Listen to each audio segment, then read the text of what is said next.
Jóvenes, ¿ven la presentación? Sí, doctor, Sí, se ve. Ya, perfecto.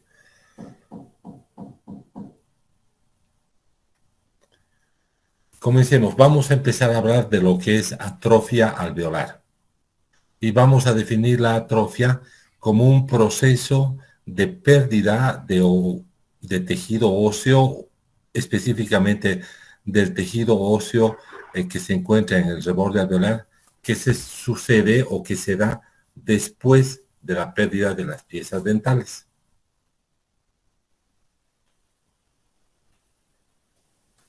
Podemos decir que una vez que se ha perdido la pérdida de función primaria, eso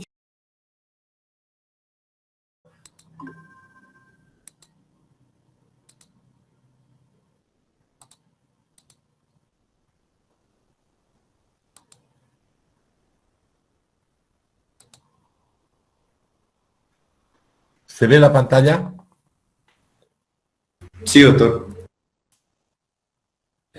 Bueno, como les decía, hoy día es nuestra primera clase del segundo parcial y el tema es surcoplastía. ¿Ha cambiado de diapositiva? Sí, doctor. Ya. Entonces podemos continuar. Vamos a decir que la surcoplastía es un conjunto de procedimientos quirúrgicos, ¿ya? Eso quiere decir que es un acto quirúrgico que nos va a permitir extender o aumentar la altura del reborde alveolar para que permita un asiento de la prótesis más cómodo y estable.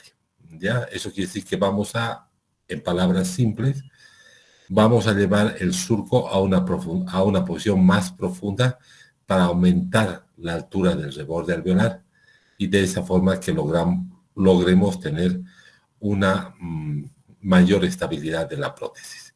Este procedimiento se puede hacer tanto en el maxilar superior como en el maxilar inferior. Obviamente con ciertos limitantes. El maxilar inferior va a ser de canino a canino más o menos, y el limitante va a ser el mentoniano, que ya no podemos extender el flanco o la profundidad del surco a nivel del nervio mentoniano. Y en el maxilar superior también se va a extender más o menos de canino a canino, pues si vamos más atrás nos vamos a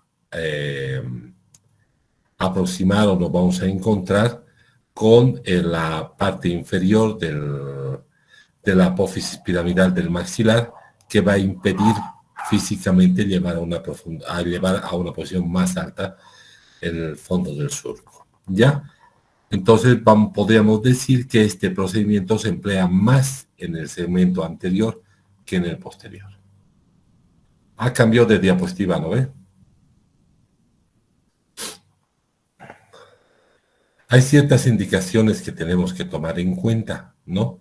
Y una es que haya un buen soporte óseo o, como dice la diapositiva, un soporte óseo adecuado, ¿no? Y que este soporte óseo tenga la altura suficiente para poder bajar las inserciones musculares. ¿Qué quiero decir con esto? Que a veces se ve un reborde alveolar muy pequeño, clínicamente hablando, pero si tomamos una radiografía, vamos a descubrir que tenemos una suficiente cantidad de hueso y que podríamos bajar las inserciones musculares a una posición más baja, de tal forma que se extienda la profundidad del surco. Ahora, si a través de un estudio radiográfico nosotros vemos que el reborde alveolar en altura es muy corto, muy pequeño, pues simplemente es una contraindicación y no se puede hacer una surcoplastía en este tipo de pacientes, ¿ya? Es algo a tomar en cuenta. Entonces, uno de nuestros medios para lograr un diagnóstico adecuado es una imagen radiográfica que nos permita ver la altura del reborde, ¿sí? Esta imagen puede ser a través de una radiografía panorámica, y si queremos aún mayor detalle y queremos,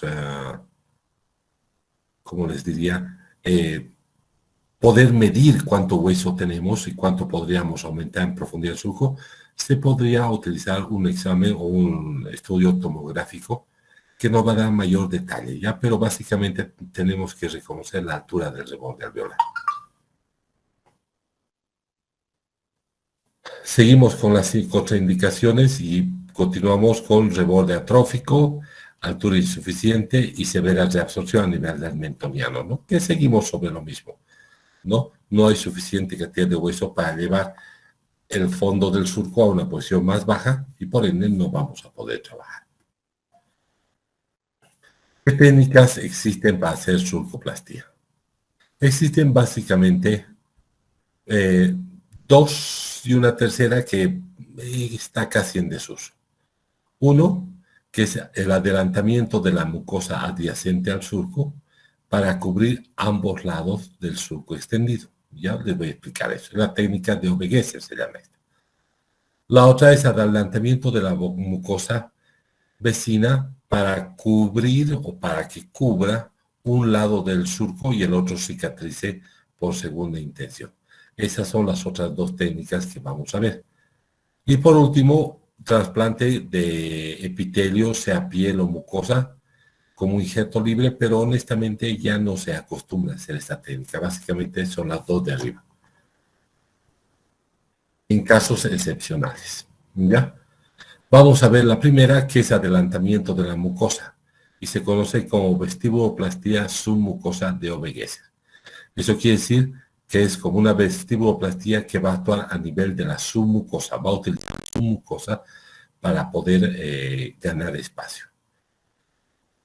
Y los objetivos van a ser extender el surco a una posición más profunda para proporcionar o aumentar la altura del reborde alveolar, transferir el tejido conectivo submucoso y los músculos a una posición más alejada de la cresta del reborde alveolar. Y el otro objetivo es prevenir la vuelta del surco a su posición preoperatoria o anterior, ¿ya? Si ustedes ven, voy repitiendo, parece redundante este asunto, de que debemos llevar los músculos a una posición más baja. Básicamente, podría decirles yo en este momento, que esa es la lógica o el principio básico de lo que es la surcoplastía. ¿Cómo vamos a definir si un paciente es adecuado, está indicado para hacer esta técnica de surcoplastía? El procedimiento es relativamente sencillo. Vamos a tomar un espejo bucal, lo vamos a humedecer en una solución acuosa o en la misma cavidad bucal del paciente. Vamos a ponerlo en el fondo del surco vestibular y vamos a empujar el fondo del surco a una posición más alta.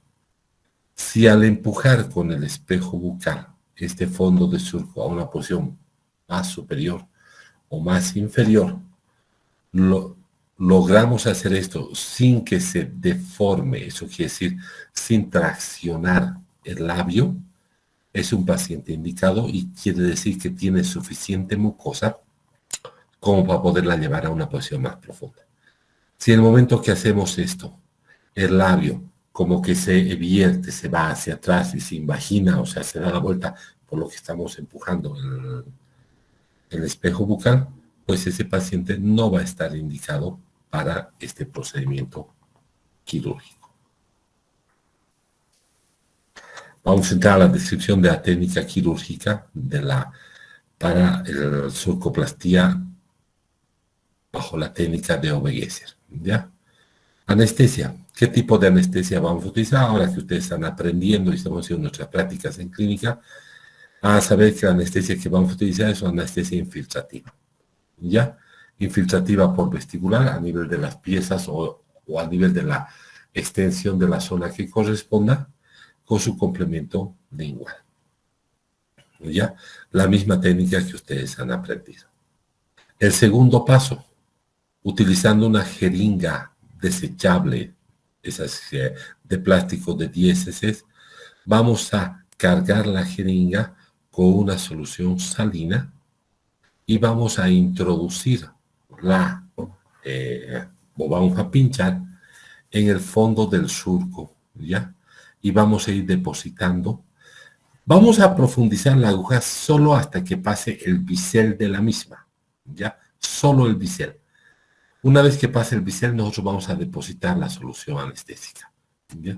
Eso quiere decir que como va a estar tan superficial, esta partecita se va a hinchar, se va a inflar como si fuera un globito. Y no vamos a poner solo en un punto, vamos a ir poniendo uno al lado de otro hasta que toda la zona donde vamos a trabajar esté como, ay, que no sé qué palabra utilizar, se haya introducido la suficiente cantidad de líquido que haya podido distender el tejido, que parezca que se ha hinchado, que se ha inflado como un globito.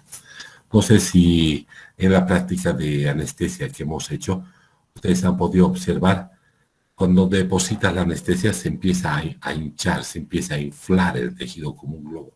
Lo mismo tenemos que buscar en una solución, en una forma más intensa, ¿ya? El objetivo de colocar esta solución anestésica es separar la mucosa, que es el tejido superficial, de la submucosa que se encuentra por debajo. Ese líquido va a separar uno del otro o va a empezar a separar, ¿ya? Una vez que hemos logrado eso, se va a hacer una incisión que se va a extender desde la cresta, una incisión que apenas corte la mucosa superficial, nada más. No tiene que ser una incisión profunda, solamente es una incisión mucosa. Una incisión que se va a extender un poquito por debajo de la cresta o el fondo del surco y se va a extender hasta casi la unión mucolabial. ¿Ya? Es una incisión en la línea media. Una vez hecha la incisión, nosotros por esa incisión vamos a introducir una tijera cuyos bocados sean romos, eso quiere decir redondeados, que no corten. Vamos a introducir poquito a poco y vamos a ir abriendo a medida que introducimos. Y eso nos va a permitir separar la mucosa, que viene a ser esto, de la submucosa que se encuentra por debajo. Eso es lo que nosotros llamamos un túnel submucoso, ¿ya?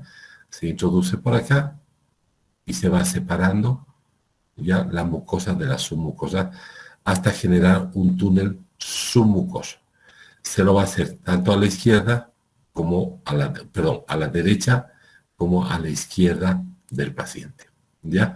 Sea en el maxilar inferior o sea en el maxilar, sea en el maxilar superior o sea en el maxilar inferior, en cualquiera de los dos. Una vez que hemos separado la mucosa de la submucosa que se encuentra ahí dentro, vamos a volver a hacer una incisión sobre este mismo, vamos a volver a repasar esta incisión, pero esta vez un poco más profunda, ¿no? Ya tenemos la mucosa superficial suelta, desprendida, que es esta, y vamos a introducir una legra por pegadita al reborde alveolar y vamos a ir desprendiendo las inserciones musculares que se encuentran contra el periósteo que se encuentra adosado al hueso. Ustedes saben que el músculo se inserta al hueso a través del periósteo, entonces vamos a ir con una legra empujando y desprendiendo esas inserciones musculares y desprendiendo el músculo.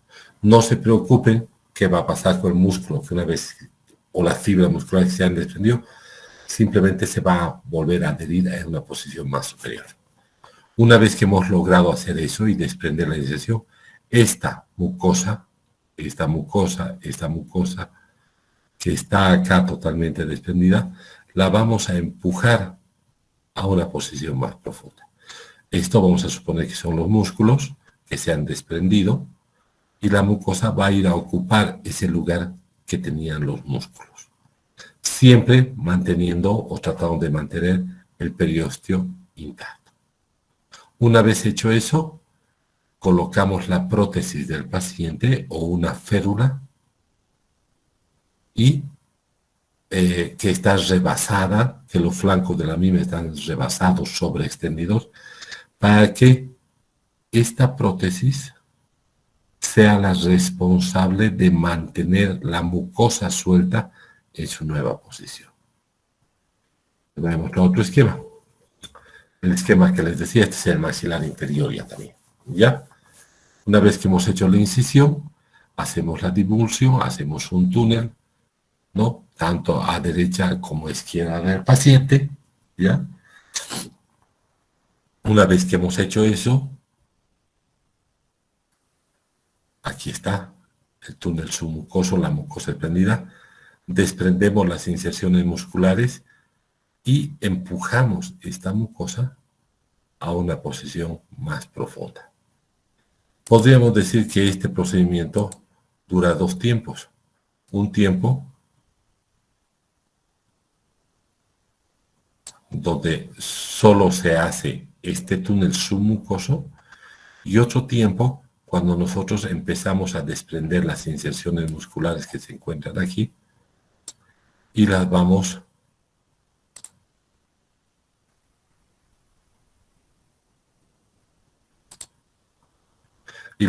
desprendiendo, cosa que esta mucosa pueda empujarse, esta mucosa, hasta que llegue acá. Y de esa forma vamos a lograr que el fondo del surco sea más o mayor, se extienda. Ponemos la placa y la placa va a ser la responsable de retener eso. Pero sucede a veces, perdón, voy a borrar esto, que la prótesis no se mantiene en su lugar. Entonces existe una técnica que se empleaba antiguamente, que son los alambres circunferenciales que permitían fijar la prótesis al hueso. Hoy en día, si quieres hacer eso, puedes utilizar y hacer pequeñas perforaciones en la prótesis y poner un tornillo de osteosíntesis y entornillar la prótesis al hueso de tal forma que ésta no se mueva y el paciente pueda alimentarse normalmente, pero que esta mucosa se quede en la posición o se mantenga, sería más correcto, en la nueva posición a la que se la ha llevado. ¿Ya? Esa es la técnica de surcoplastía de Obegueser. Y esos alambres circunferenciales que les nombraba, era una técnica donde se pinchaba en la parte de abajo una gotita de anestesia, se hacía una pequeña incisión y se introducía una aguja que tenía un agujerito en la parte de arriba que se conoce como lanceta, se introducía y se la sacaba por el fondo del surco vestibular. Por ese agujerito de la lanceta o de la aguja se hacía pasar un alambre, se retrocedía la aguja sin sacarla y se la llevaba al lado lingual, como pueden ver aquí en el diagrama. Se la llevaba hacia abajo y se la sacaba por lingual. De esa forma arrastrábamos el alambre de este vestibular al lingual, se agarraba el alambre y se lo unía, se lo entorchaba sobre la prótesis del paciente. Y de esa forma lográbamos mantener la prótesis en la posición deseada. Y la prótesis mantenía el surco en la nueva profundidad que habíamos conseguido. ¿No? Entonces era la forma. Hoy en día personalmente creo que ya no se utiliza esta técnica, pero sí se utiliza la técnica de los tornillitos con los que se fija la prótesis a el huesito. Esa es una foto que lograron encontrar de ese espolón que se utilizaba antes, ¿no? Fíjense, es una cirugía bien traumática, bien dura, ¿no? Para el paciente. Ahora tenemos las otras 2 técnicas quirúrgicas de surcoplastía. Tenemos una técnica, bueno, las 2 son por epitelización secundaria. Una es de Casangia y la otra es la de Clark. La de Casangia, para darles un pantallazo general, va a dejar la mucosa del labio, esto, vamos a desprender esa mucosa y la vamos a llevar hacia el reborde alveolar para que recubre el reborde alveolar, perdón. ¿Ya? Y todo el labio, toda esta parte del labio va a quedar como un lecho cruento para que cicatrice por segunda intención. Mientras que la técnica de Clark, que es la opuesta a la de Casangia, va a desprender la mucosa que recubre el reborde alveolar y la va a llevar hacia el labio. ¿Ya? Son 2, básicamente la misma técnica, pero opuestas. Y vamos a describirlas. Ya, tenemos la técnica de Casangia, Y en la técnica de Kazanjian, bueno, pues la técnica de anestesia dental inferior, mentoniano bilateral, complemento bucal largo. La incisión se hacía en la unión mucolabial, fíjense. ¿De qué tamaño es la incisión o de qué profundidad? Apenas la mucosa superficial. En esta técnica, para desprender esta mucosa, también se coloca solución salina en el fondo del surco que nos va a permitir separar la mucosa superficial de la mucosa subyacente.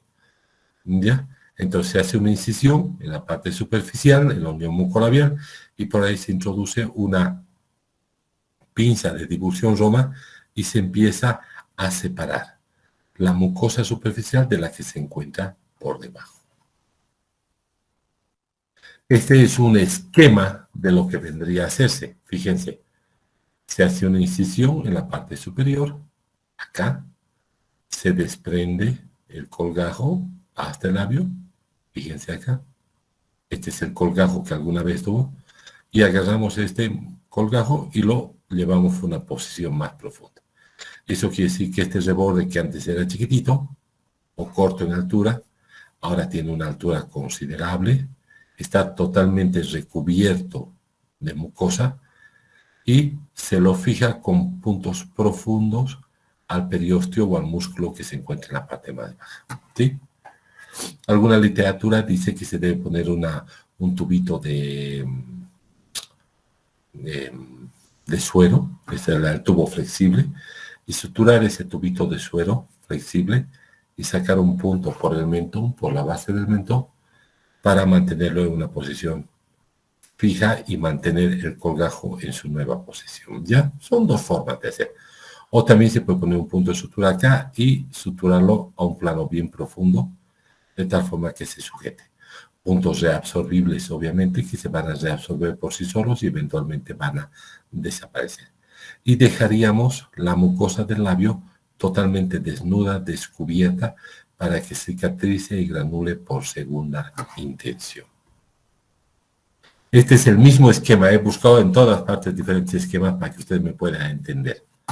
Ya, mire, se hace la incisión en la unión mucolabial, se introduce una tijera de divulsión y se empieza a separar y se separa la mucosa que cubría el fondo del surco. Esto es generalmente tejido de granulación hay un poquito de glándulas que son como racimos de uvas, glandulitas pequeñitas, que se las puede eliminar o simplemente agarrando la legra se va separando este tejido del periósteo que se encuentra en el hueso y empujándolo hacia el labio, para después traer este tejido y permitir que recubre el labio. ¿No? Volvemos al diagrama, ¿no? Una vez hecho eso, suturamos y dejamos el labio como un lecho correcto, ¿sí? Y eso nos va a permitir que esto cicatrice por segunda intención y profundizar la altura del surco gingival. Esa es la técnica básicamente de surcoplastía de Kazanjian, ¿ya?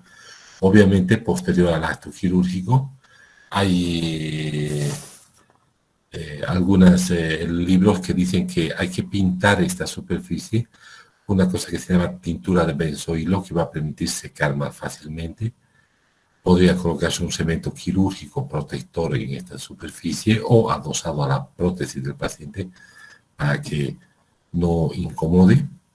Y esperar unos 15 a 20 días a que se forme nuevamente tejido que epitelice y poder tomar impresiones para hacer una nueva prótesis.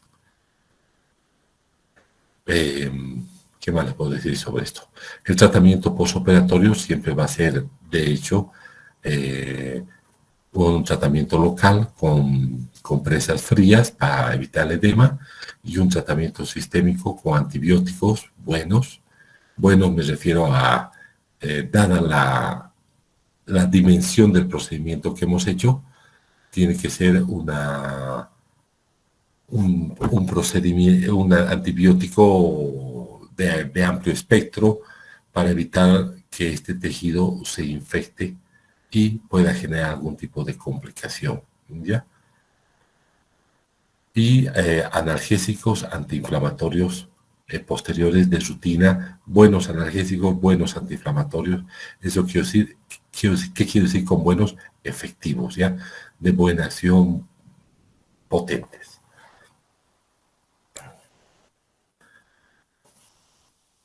Este es el mismo esquema donde nos muestra el procedimiento, ¿no? Tenemos la surcoplastía de Clark, ¿ya?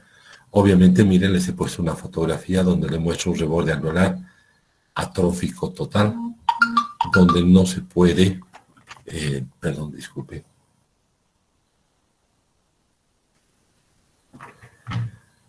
donde no se puede hacer una prótesis que se mantenga estable.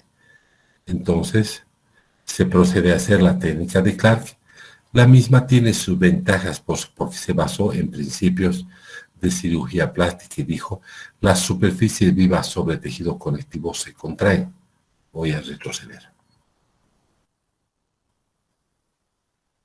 Esta, en la técnica de Kasagia, es una superficie viva sobre tejido conectivo.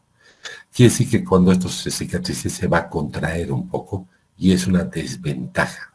Y entonces, por eso Clark lo modifica. Dice, las superficies vivas que cubren hueso no se contraen, se basa en su principio. Los colgajos epiteliales deben ser socavados lo suficiente como para permitir el desplazamiento y fijación sin tensión. Eso quiere decir que no tienen que estar traccionados. Y los tejidos blandos operados plásticamente tienden o tienen la tendencia a retornar a su posición previa, de modo que es necesario sobreextenderse y hacer una fijación firme. Eso quiere decir que si nosotros consideramos que debemos profundizar el surco 1 centímetro, debemos profundizarlo 1,5 o 2, preveyendo que va a haber una recidiva, un retorno a su posición y que, pues bueno, tenemos que compensar eso. Esa es la lógica de un procedimiento plástico. Y si se fijan, aquí les muestro nuevamente el esquema. En el anterior, levantábamos del labio y cubríamos el reborde alveolar.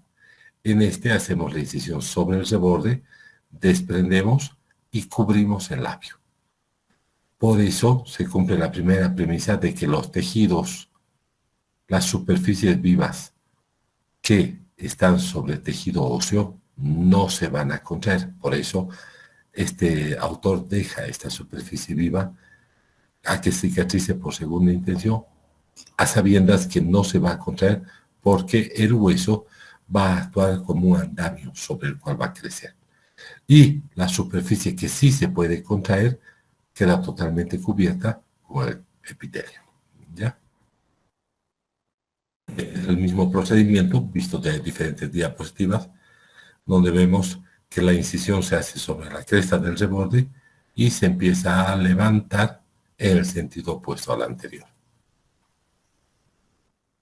Y este es el procedimiento en un paciente real.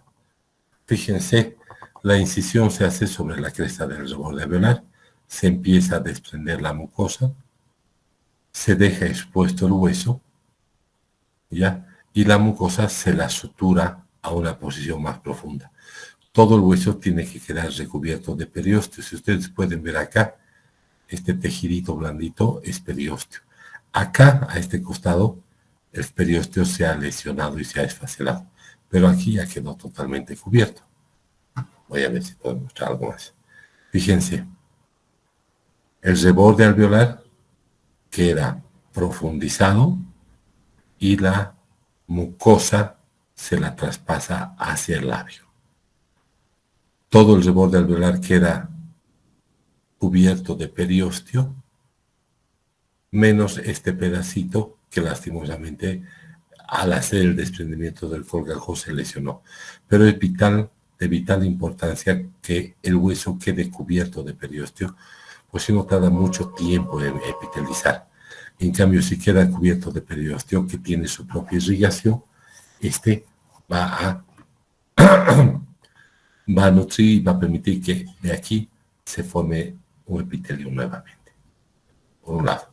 Y se recubre toda esta superficie con una férula de acrílico, que va a tener un buen tono analgésico, cemento quirúrgico en su interior, que permita la cicatrización por segunda intención, ¿no?